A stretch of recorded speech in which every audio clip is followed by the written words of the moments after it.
ये आलम है कि आप दिल नहीं चाहता। बाजवा साहब आते हैं, आप सलूट करेंगे? मैं सल्यूट, मैं तो जूता मारूंगी, अल्लाह करे ये मेरा कोई, मैं तो दुआ कर रही हूँ आपके चैनल से कभी मेरा उसका सामना हो, मैं तो बहुत शिद्दत से उसके साथ पेश आऊँ। जब बाजवा सीट पे था तब भी बबांगे दोहल कहा करती थी कि बाजवा गद्दार है, तमाम चीज़ों की फसाद की जड़ बाजवा। मुझे ये बताएं कि अगर ये मुल्क के इतने पहले ठीक क्यों है, ये इतने खैर ख्वाह हैं, मुल्क के 12 अरब डॉलर लेके बाजवा साहब चले गए, इनको उठा के ले आए अपने डॉलर्स को बचाने के लिए। खान ने उनकी गर्दन पे अंगूठा क्यों रखा बाजवा की? क्योंकि खान को ये पता चल गया था कि ये गलत तरफ जा रहा है, ये गलत चीज़ों की को लेके जा रहा है, गलत चीज़ों को लेकर चल रहा है। बाजवा ने जब देखा कि उसकी मौत आने वाली है, अब खान तो सब कुछ एक्सपोज कर देगा। अरशद शरीफ को क्यों मरवाया गया? मुझे बताएं, आप जवाब दें, आप भी एक सहाफ़ी हैं। अरशद शरीफ को क्यों मरवाया गया? अरशद शरीफ को रातों रात यहाँ से भिजवा दिया, दुबई वहाँ से भी निकलवा दिया, कीनिया में उसके पीछे चलते रहे वो वकार खुरम। अब जो नज़र आ रहा है कि मुझे ये बताएं कि इंडिया का जो चीफ़ है वो 29 लाख का मालिक है, और ये हमारा वाला जो गरीब तरीन मुल्क है जिसके पास खाने को पैसा नहीं है, कौम रोटी को तरस रही है, बुरे हालात हैं, बिजली नहीं है, पानी नहीं है, गैस नहीं है, बुरे तरीन हालात में गुजर रहे हैं, उसके मालिक जो है फ़ौज का वो 12 अरब डॉलर के, वो कहाँ से आई बाजवा साहब? कौन से बहुत बड़े शहर। अस्सलाम वालेकुम नाज़रीन, मैं हूँ आपका मेज़बान अनस कुंदर, आप देख रहे हैं वॉइस ऑफ पाकिस्तान। नाज़रीन, जब से पसंद तहरीक इंसाफ ने ये ऐलान किया कि असम्बलियाँ तहलील की जाएंगी, तब से लेके अब तक हर कोई यही जानना चाहता है कि आखिर असम्बलियाँ तहलील कब होंगी। और सलमान शहबाज साहब आज वापस आ चुके हैं।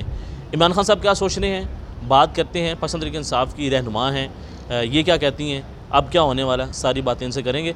अच्छा मैडम, ये बताएँ कि आप लोग कहते हैं कि असम्बलियाँ तहलील कर देंगे, आज हो जाएंगी, कल हो जाएंगी, 20 दिन तक हो जाएंगी, 10 दिन तक, कर क्यों नहीं रहे? इंशाल्लाह ताला कर रहे हैं। मुझे ये बताएं कि ऑलरेडी जो नून लीग का सारा पीछे अगर उन पे गौर किया जाए तो सिवाय मक्कारी और धोखाबाजी के अलावा कुछ नहीं है। तो हम इन पे कैसे यकीन कर लें कि हम पंजाब असम्बली को और KPK को उड़ा दें और ये नेशनल को ना करें?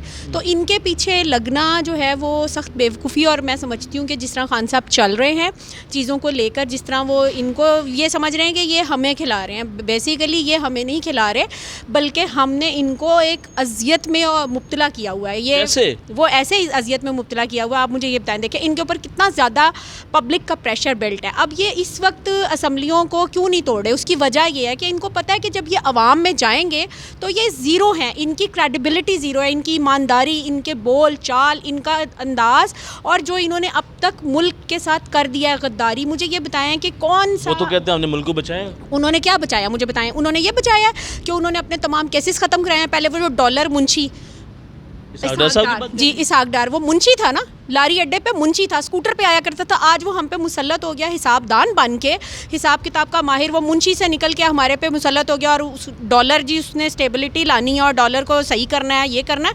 क्या उसने ठीक किया? मुझे बताया। उसने सिर्फ ये ठीक किया कि उसने अपने पास पैसा जोड़ा है। पहले वो शहबाज शरीफ साहब के जहाज़ में बैठ के डॉलर आया था इसहाक डार, अब आज जो है वो रात को सलमान शहबाज आ गया। ये वज़ीर आज़म है कि ये इन गद्दारों को, इन चोरों को, वो जब उनको अदालत बुलाती रही, आपने क्या किया? उनको अदालत जो केसेस बनाए थे वो सब माफ हो गए। तो ये आए ही इसी चीज़ के लिए थे। अभी खान साहब ने भी ये कहा है कि बाजवा, मैं तो कहती हूँ कि दिल नहीं चाहता, वो अल्फाज नहीं, मुझे कोई ज़रूरत नहीं। जब बाजवा सीट पे था तब भी बबांगे दोहल कहा करती थी कि बाजवा गद्दार है, तमाम चीज़ों की फसाद की जड़ बाजवा। मुझे ये बताएं कि अगर ये मुल्क के इतने पहले ठीक क्यों है, ये इतने खैर ख्वाह हैं, मुल्क के 12 अरब डॉलर लेके बाजवा साहब चले गए, इनको उठा के ले आए अपने डॉलर्स को बचाने के लिए। खान ने उनकी गर्दन पे अंगूठा क्यों रखा बाजवा की?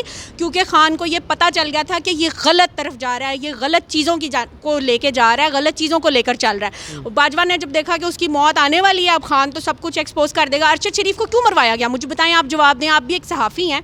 अरशद शरीफ को क्यों मरवाया गया? अरशद शरीफ को रातों रात यहाँ से भिजवा दिया, दुबई वहाँ से भी निकलवा दिया, कीनिया में उसके पीछे चलते रहे वो वकार खुरम। अब जो नज़र आ रहा है कि जो वो वकार है वो अचानक पाकिस्तान आया है, और उसका वो अभी देखो ना उसकी कहाँ लोकेशन निकलती है, कहाँ उसका पासपोर्ट है। बाजवा साहब की खान साहब तारीफ क्यों करते थे? बाजवा साहब जब तक ठीक थे, असल मसला ये, मैं ये समझती हूँ, बेशक खान साहब मेरे लीडर हैं, लेकिन मुझे ज़ाती तौर पे ये लगता है कि आज तक जितनी भी आर्मी में ऊपर के रैंक्स पे हमारे जनरल्स, कर्नल्स बैठे हैं ना, और ब्रिगेडियर्स, ये वाला जो तबका है ना, इन्होंने गद्दारी के अलावा कुछ नहीं किया। उसकी वजह यह है कि इन्होंने सिर्फ करप्शन किया। ये लोग लैंड, बड़ी बात कर रही हैं आप, ये लोग लैंड, हाँ बिल्कुल। क्या अब रह गई ये कसर? कौन से सबूत अब आप मांगते हैं हमारे से?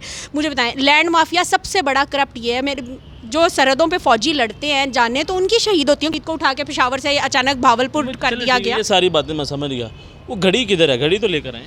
मेरी बात सुने, आप मुझे एक चीज़ देते हैं, ठीक है, आपने मुझे तोहफ़ा दी है मिसाल के तौर पे, मेरी मर्ज़ी उस तोहफ़े को मैं तोशा खाना से अपनी जेब के लीगल तरीके से जितने फ़ीसद उस पर लीगल उधर देने होते हैं तोशा खाना पे, मैंने वो वहाँ से परचेज़ कर ली, और अब मैं चाहे उसको जैद को दूँ, बकर को दूँ, जो मर्जी मैं उसके साथ करूं। आप कौन होते हैं मुझसे सवाल करने वाले? और आप हमें इस चीज़ का जवाब दें, जो नवाज शरीफ 1250 तोशा खाना के तहाइफ हैं, जो यूसुफ रज़ा गिलानी हार और कालीन और पता नहीं क्या क्या कुछ ले गए, शौकत अजीज़ क्या क्या कुछ ले गया, और सबसे पहले ये जो हमारा फौजी साहब बाजवा साहब हैं, इनको अपने 6 साल टेन्योर में कितना कुछ मिला, उसका हिसाब हमें दें ना, फिर हमारे से ये जवाब ले लें। और खान ने कोई बाजवा साहब ने तो ये कहा है कि मैं गुमनाम ज़िंदगी गुजारूंगा।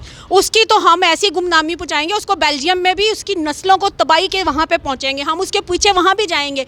जो हमारे नफ़रत, मैं कहती हूँ नफ़रत की इंतहा है। बाजवा ने इस फ़ौज को, बाजवा बेशक फ़र्द वाहिद है, हमें फ़ौज से कोई मसला नहीं है, मेरी फ़ौज जो लड़ती है, जो शहीद हो रही है रोज़ रोज़, हम उनके साथ हैं, हम उनकी इज़्ज़त करते हैं, कदर करते हैं। लोग एतराज़ करते हैं, बच्चों को ये कहते हैं कि जैसे फ़ौजी गाड़ी सड़क पे जा रही, चलो जी सलाम करो, फ़ौजी भाई आए हैं, ठीक है, लेकिन इस बाजवा की वजह से नफ़रत का ये आलम है कि आप दिल नहीं चाहता। बाजवा साहब आते हैं, आप सलूट करेंगे? मैं सल्यूट, मैं तो जूता मारूंगी, अल्लाह करे ये मेरा कोई, मैं तो दुआ कर रही हूँ आपके चैनल से कभी मेरा उसका सामना हो, मैं तो बहुत शिद्दत से उसके साथ पेश आऊँ। तो अगर कोई आपको उठा के लेगा फिर ले जाएं, आ जाएं, कितने उठा लेंगे, कितनों को उठाएंगे? अब तो हर पाकिस्तानी, हर औरत, हर मर्द, हर बच्चा उसकी ज़बान पे यही है। बाजवा साहब जब आपके हक में थे तब बाजवा साहब ठीक, बाजवा साहब जब तक ठीक रहे, खान साहब ने, हमने उनका साथ दिया, लेकिन जब खान साहब को भी पता चला कि ये तो प्रॉपर्टी माफिया हैं, इन्होंने तो आज तक अपनी चलाई। आप तो अगर कोई आपको उठा के लेगा फिर ले जाएं, आ जाएं, कितने उठा लेंगे, कितनों को उठाएंगे? अब तो हर पाकिस्तानी, हर औरत, हर मर्द, हर बच्चा उसकी ज़बान पे यही है। बाजवा साहब जब आपके हक में थे तब बाजवा साहब ठीक, बाजवा साहब जब तक ठीक रहे, खान साहब ने, हमने उनका साथ दिया, लेकिन जब खान साहब को भी पता चला